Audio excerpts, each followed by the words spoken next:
Are we ready? You good? All right.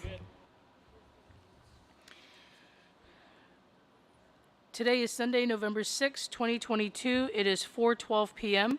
This is the Guam Election Commission regular meeting held at the Election Return Center, University of Guam, Calvo Feldhouse, Mangnilao, Guam. Certification of quorum present. We have to my right Vice Chairperson Jerry Crisostomo, Commissioner Antonia Gumatauto, Commissioner Benny Panala, and Commissioner Pat Savelle. To my left, we have Commissioner Joseph P. Mofnis, Commissioner Carissa Pangilinan, and myself, Chairperson Alice Tyron. Quorum is present.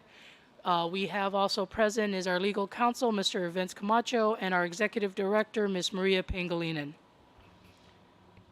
Just for the record, I want to ask if we're being heard okay by the viewing public. Thank you. Certification of public notice requirements. Ma'am, they were published in the Guam Daily Post and the Guam Public Notice website October 28th and November 1st. Guam Election Commission certifies we have met the public notice requirements and we are running live. Correct, Maria? Yes, ma'am. Right. We need a motion to approve our agenda. So moved. Right. Seconded. All those in favor? Aye. All those opposed? Right. Our agenda has been approved. A motion to approve our minutes of October 24th, 2022 of our regular meeting. Page 6.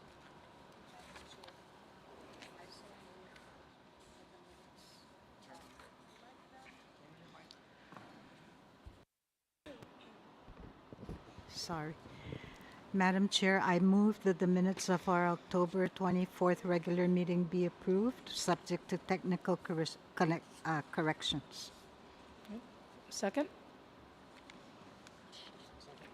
Second. Motion to approve our October 24th, 2022 regular meeting made by Commissioner Gumatauto and seconded by Commissioner Mofnis. All those in favor? Aye. All those opposed? Subject to technical corrections, the approval of our minutes has passed. All right. Correspondence. Maria? Ma'am, at the last meeting, the commission asked me to check with the HAVA grant funding. They said okay. So that's in our packet. So we will be, we got permission to pay our $150 additional so that it's $500 for the precinct officials. And I went ahead and asked them, ma'am, and we don't have to use it, but to get the option of whether we can pay our election assistants, the ones to help accessible voting, it's right inside the grant for Section 251 of HAVA talks about accessible. So I'm sorry, I didn't catch that. I can't hear. So just for clarification, we have received approval for our precinct officials to use HAVA funds to pay an additional $150 for our precinct officials, correct? correct. And now you've also asked the HAVA grant directors, program yes. directors, permission to use HAVA funds for Election assistance to help with the accessible voting. If you remember back, yeah, okay. election assistance, as in to hire more people to Yes. help with Yes. okay. Okay. Would that also include signage and notices, etc.? Is it just for payment for people? It's just the stipends. That's all I asked for at this time, All right. ma'am. Do we have any questions for Maria? Yeah, Maria, I'm looking at Risa Garza's response. I don't read it quite as expansively as you do. She's saying that we can do that, but only the percentage of cost associated with the administration of federal elections can be charged to HAVA. Okay, so How do we deal with that? okay, so in this election, there's a federal election. Yeah. And so I asked her, is it only one, is it only one federal, we only have one federal election on our ballot, and then she said no. There is a federal election, so we can use, and I did mention to her the amount we were going to use. No? Okay, that Then I can get- what she told you orally is not what she put in writing, and if we're audited, they're going to go by the written record. Sir, Commissioner Pat, when we write our report, we will include that section we will include on our report that we spent this money for the 2022 general election, of which there was a federal election on the ballot. I get that. Nobody's arguing that. But what she's saying is we have to apportion the cost between the federal election and the local election. And the federal election is just a relatively small component of the election that we're having tomorrow or Tuesday.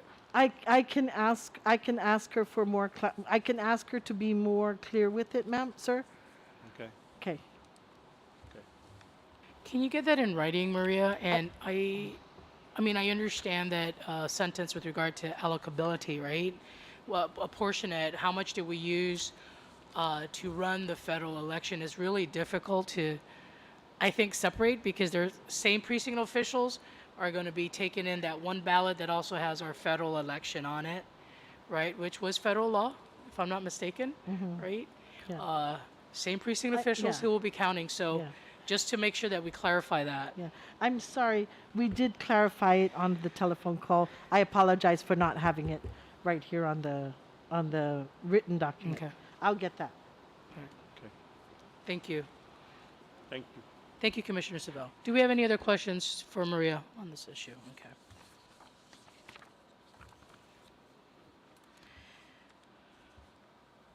Item B, Maria, the October 27.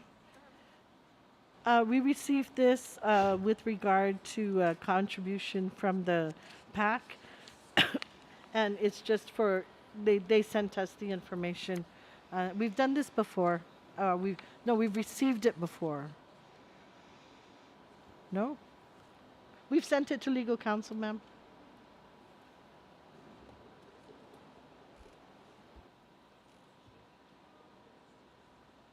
Legal counsel, do we have any questions with regard to this for legal counsel? Maybe, Madam Chair, they did send this to me and I did look at it. Notwithstanding, there's nothing wrong with the contribution. The problem is they still have to register on Guam as a pact and file the requisite contribution, because the whole purpose behind filing it on, I mean, the donation went to a local election candidate. And so what needs to happen is this PAC needs to register on Guam so that the people of Guam need to understand who donated to the pact for the PAC to give this money to the candidate. So that's what needs to happen is Maria needs to communicate with the PAC. They need to register on Guam and fill out their contribution report so that it can be available to the public on Guam. have we communicated to them in writing? This is something that maybe legal counsel can work with the executive director to send them a letter? Yes. Okay. I wasn't aware this was going to be on the agenda till, so we'll take care of it. All right. Did we have any questions for Maria regarding this item? There's a cutoff time, correct? And there is no guarantee that the Guam Election Commission will be able to make that. They will do their best to go out, but it's, yeah. Is that 4 p.m.? Is that 4 o'clock, ma'am. 4 o'clock on election day. 4 o'clock is the cutoff time for homebound voting requests? And there's no guarantee that we'll be able to make it out, correct? That's correct. Okay. Any questions for Maria? Okay. Early voting center? Early vote center, Maria?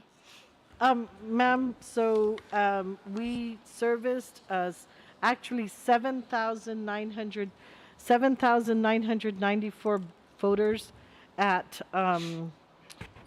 Weston and at the satellite. We have a report for all of the absentee on page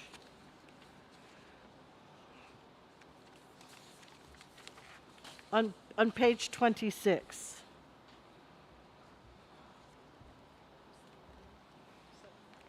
$7,994 at the Westin and the district satellites, Malesu, GCC, and Okadu.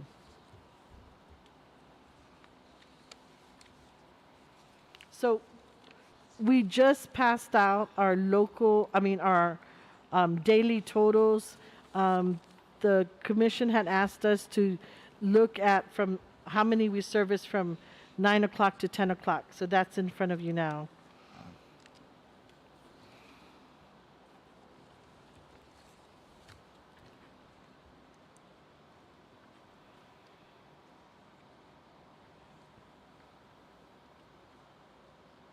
AV is at venue. What is Accessible voting accessible voting? and in office. Accessible as in the drive up, right? The curbside. Yes, ma'am.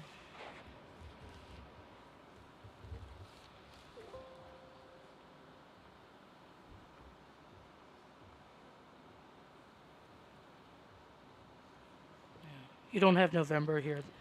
I'm sorry. We will get it. It was at the bottom. Okay. So on Tuesday, November 1st, we serviced where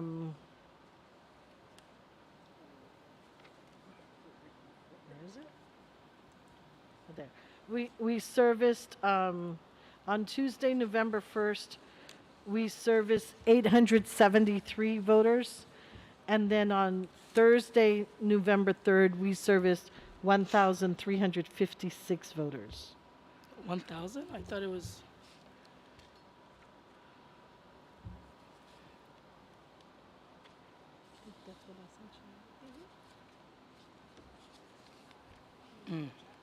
Wow. Maria, when was the last time we had early voting? And how long did that run? In 2020, during COVID, it ran for 45 days. And this ran for 30, Correct. approximately 30, right? Okay. What was the total in 2020? Now, the difference is that was not a gubernatorial election, right? Did we have a greater turnout? Over that time, it was 12,000, over 12,000. Non-gubernatorial, yeah. COVID, oh, okay. Yeah, and it was during COVID, ma'am, COVID, and yeah. we were on lockdown most of that time. Okay. So only voting was one of the allowed Okay. activities. All right. Do we have any questions? Yeah, I just have one, Madam Chair. Maria, the one that you hand out is starting from 10 o'clock. What happened to the 9 o'clock? So from 9 o'clock to 10 o'clock, we service, if you look at October 11th, Yeah. we service 11 for the first hour.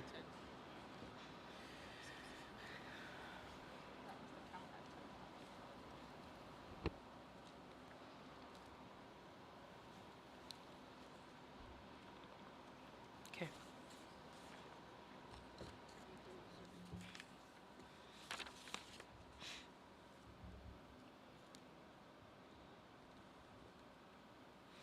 Maria, 2/3 of our individuals registering is through motor voter. What's the percentage? I'm just guesstimating here.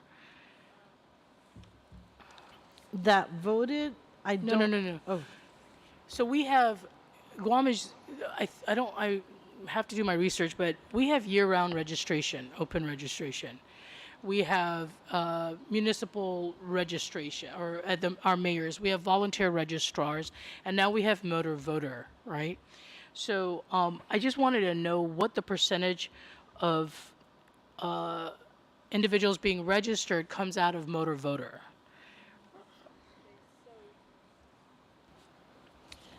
Since 2020, we had total ads of 6,583, from motor voter. Not much then.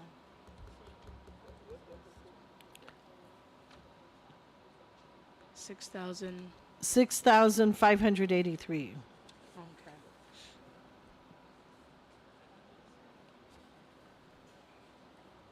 Is that quarter? Is that correct?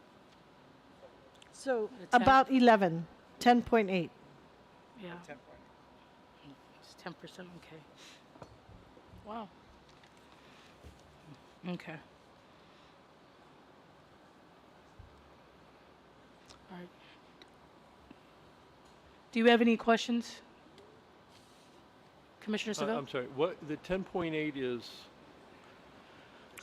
The number of registered voters from DMV. 60,462 is Yeah. the total number of registered voters. okay. But I think one of the things we're trying to track is how many of those voters vote. Yeah, yeah. We'll get that to you Okay. after All the right. general. Thank you. So I guess what we want to see, Maria, is we also want to see if they registered voluntarily through a registrar, how they were registered, and if they voted. Right? We're trying to track the. Okay. Thank you. Do we have any other questions, Commissioner Pinella? Just one more question. I noticed that we have under the decline 12,069. That's pretty high for people declining to update their voter information. Do we have a reason why, or do we know why they don't want to change? No, I don't, Commissioner Benny. We do know that some of them have, don't sign at all. And I think most of our declines are, they, maybe they just don't sign at all. So if it's 6,583 is 10%, and you're looking at 12,069, that's 20% of people from the voter motor decline to update their address. That's a pretty high number. We don't know how many of them are non-U.S. citizens of the declines. I don't think they're declining to update their address, right? They're declining not to register to vote. Correct. Yeah, not to Yeah. register, yeah. Yeah. Yeah. That's okay. It's okay. Yeah, Got it. yeah. That has been changed though, just for public information, is they don't just take names for jury duty through the Guam Election Commission. Correct. It's now through DMV. Right? Both. Yeah. Both. I'm sorry? They take it from both. From now. both, but DMV's been added. Okay. And so the decline number also includes non-U.S. citizens as well? Yes. And there's a section for non-U.S. Okay. All right, just taking a look at it. Thank you. Okay.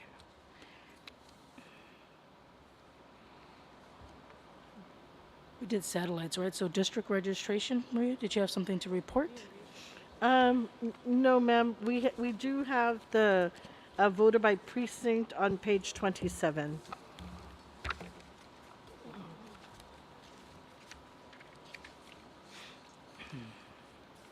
So that will be. Oh, go ahead. So that will be for the total number of registered voters for the Guam for the general 2022 general election is 60,462. I'm sorry, Maria, just to clarify, going back one moment. So in the non-US column, we have 11,000 plus. And in the decline, we have 12,000 plus. But the decline may include the non-US people as well? It does. may. It may. We're not. Well, yeah. Yeah. No. It does or maybe? It. Because otherwise, if that way, it would just be, a 1,000. yeah, less than 1,000 U.S. voters declining. Okay. The reason it gets just a little bit complicated is because not all of the applicants ask for a real ID. So for the declines, we cannot validate that they're U.S. or non-U.S. Okay. All right. Thank you.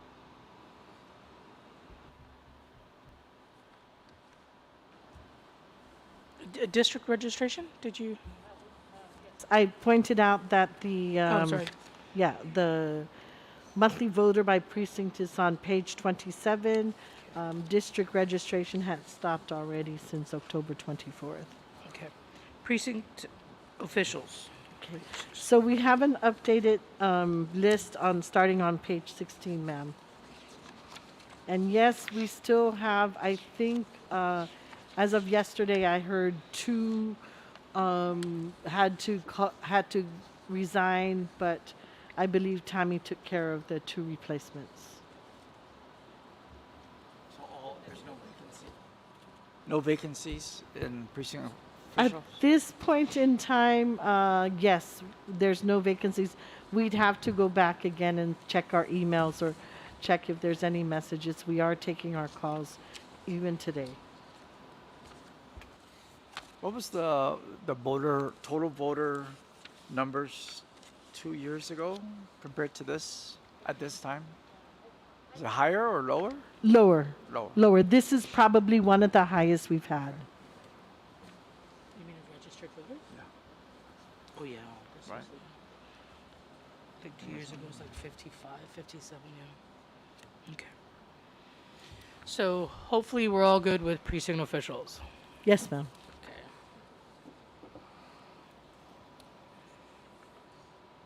Did you tell them they might get $500? The word got out, ma'am. When Okay. the word got out really quickly. So you better make sure we're going to pay them $500. Make sure they get some.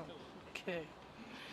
And just for, how long does it take for them after the election to get paid? I don't want to say it too loudly, ma'am. We process as quickly as possible as soon as the election is over. The reason being is the Guam Election Commission has to, in that entire day, keep track of the officials. If you have an official that walks away and not their workday does not end until they have signed out here, I believe is Station 5. Is this Station 5? They've signed off and turned in all the ballots and all things election correct. So if an official, a precinct official walks away throughout the day, they do not get paid, correct? Yes, ma'am. And their names will be, should it come to the commissioners, sent to the AGs, correct? That's an abandonment of position, Maria? Yes, ma'am. I just want to clarify Yeah, that. Yeah. Okay. In most cases, if we remember, It's they what? were in most cases, if you remember, they were feeling ill. They were feeling ill? Yeah, that's Sick. fine. So even if you feel ill, if you don't fulfill your obligation for the day, you don't get paid. Correct? Yes, yes, ma'am. That is the, okay. I just wanted to clarify. There was a question. Okay. Do we have any questions for Maria? Okay.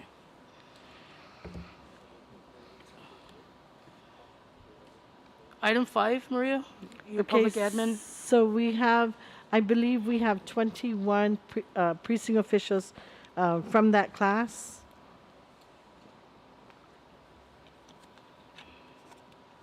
Okay. Do you have any questions for Maria?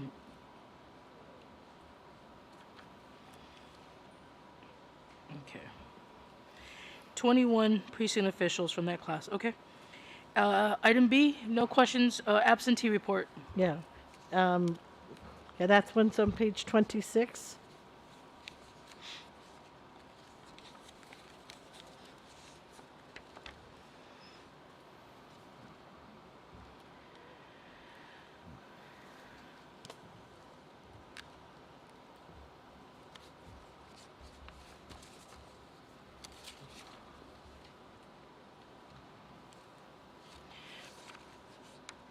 Maria, I recall there was I don't know how it's referred to in the military, a unit that was being deployed the day before early voting started. Were we able to address that with you, Okava?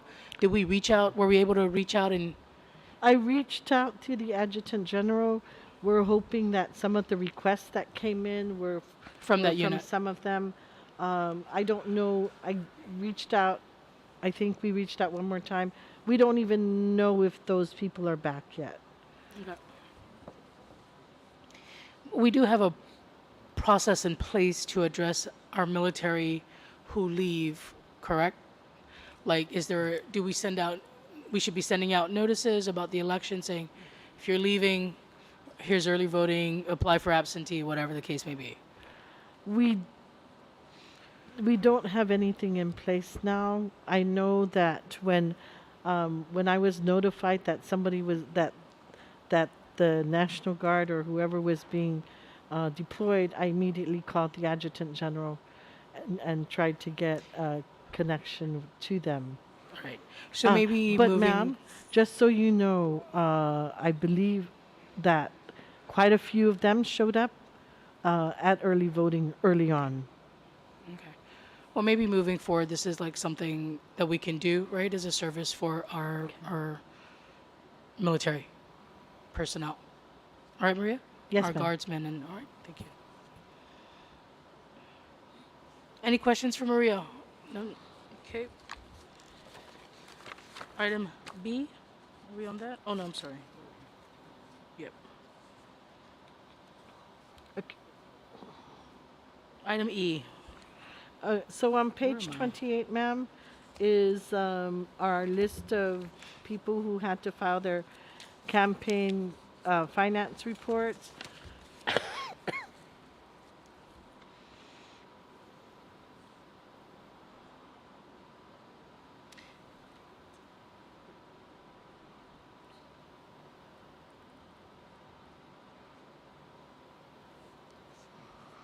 I'm sorry, these are the list of individuals that,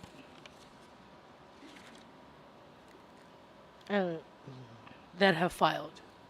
yes, but yeah, the list of all the committees that had to file, and some of them have yet to file, ma'am.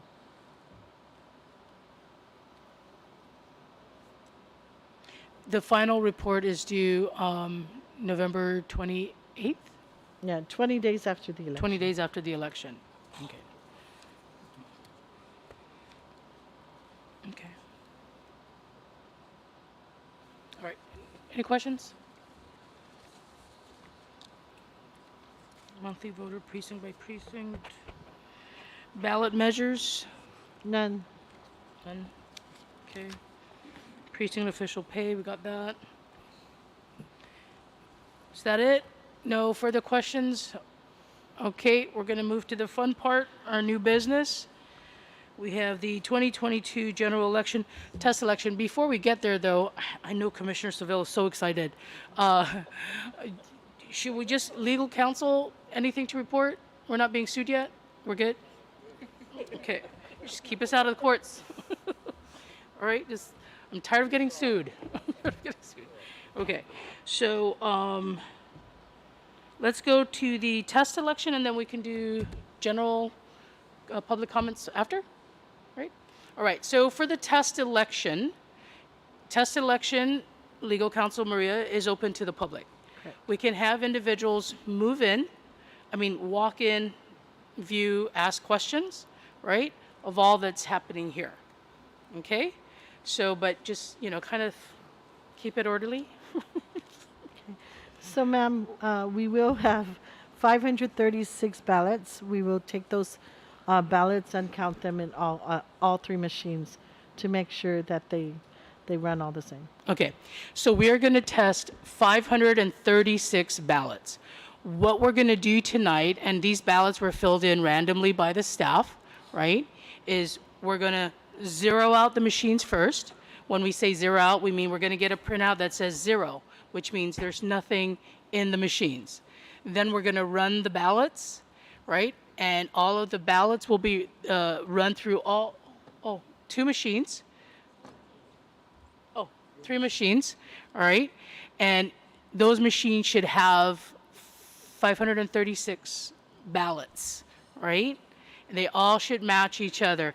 And then what's going to happen is we're going to zero out the machines again, meaning we've cleaned it, we've cleared it, there's nothing recorded or kept in the machines, right? Also, these machines are not hooked up, there isn't anything here hooked up to the internet.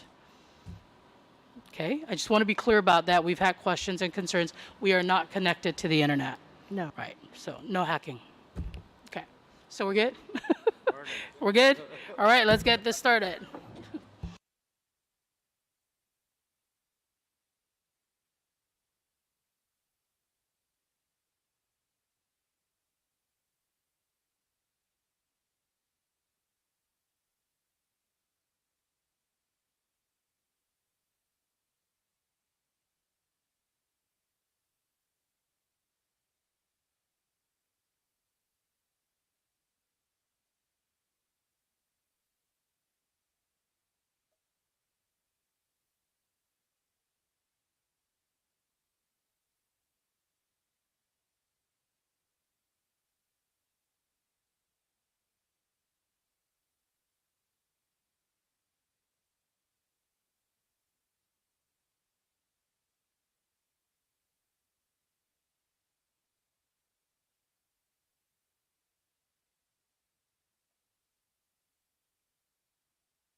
So we've just, are we on? Good, okay. So we've just finished off our test election, zeroed out our machines, tested the machines, and all looks good, right? We've had the public present, and I hope all questions were answered for public consumption there. Any other questions from commissioners before I move to public comment? Nope. None. Good. Yeah. I do have a question, Maria. I saw how the tables were set up. That's good. The flow chart. A lot of the recommendations made by the election efficiency work group were taken into consideration, correct? And then throughout the test process here, I was mentioning to Ms. Santos that I hope that we all have the same processes in place as well, and that there's a guide sheet for the team that's there, right? Okay. And the same for out there on the floor. Okay. No questions. I'm going to go through to public comment. Any member of the public is free, present here, is free to ask any. Yes, ma'am. State your name, and we'll bring you a mic.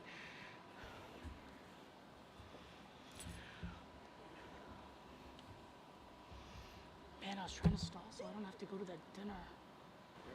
Darn it. Hi, my name is Alana Chargalafa-Faisen from PBS Guam, and I wanted to know what was the reason that the early voter names were handed over to the parties. That's like, Maria, did you want to respond to that?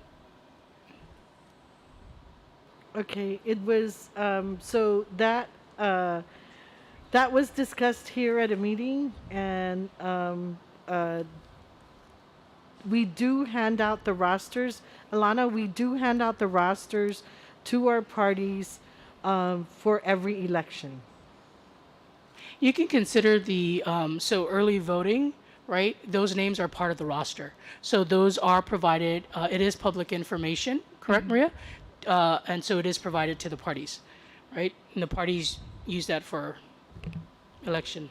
Yeah, is it upon request, or because I know they could access this, they can request it whenever because it is public information, but No, it's just standard operating procedure, Maria, where we provide a list of voters, registered voters, right, and who voted to the parties. Maria? Yes, that's correct. Just like the rosters on election day. okay, Yep. thank you. Does that answer your question? You're good? Yes, ma'am. Okay. I would Any- just add that it's another level of security, and that's one of the reasons why we do that. So each party can verify, the name of the individual who went and voted, and it protects the system so that on the day of the election, we know if that person has already voted, it's already clearly identified. So again, it's just another level of security. Absolutely. So we are on public comments. Do you have any questions or any comments from any member of the public? None? Okay. So this meeting, we're going to need a motion to adjourn till Tuesday, November 8th at 3 p.m. if required, and if not, then 9 p.m. Right? Is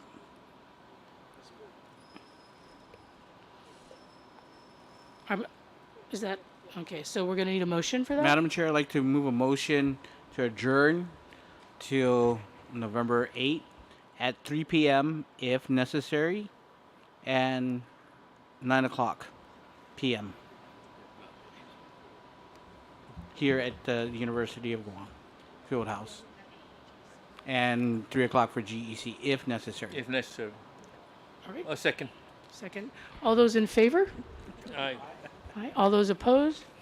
All right. The Guam Election Commission is now adjourned until Tuesday, November 8th, 3 p.m. if required at the GEC office in Oka.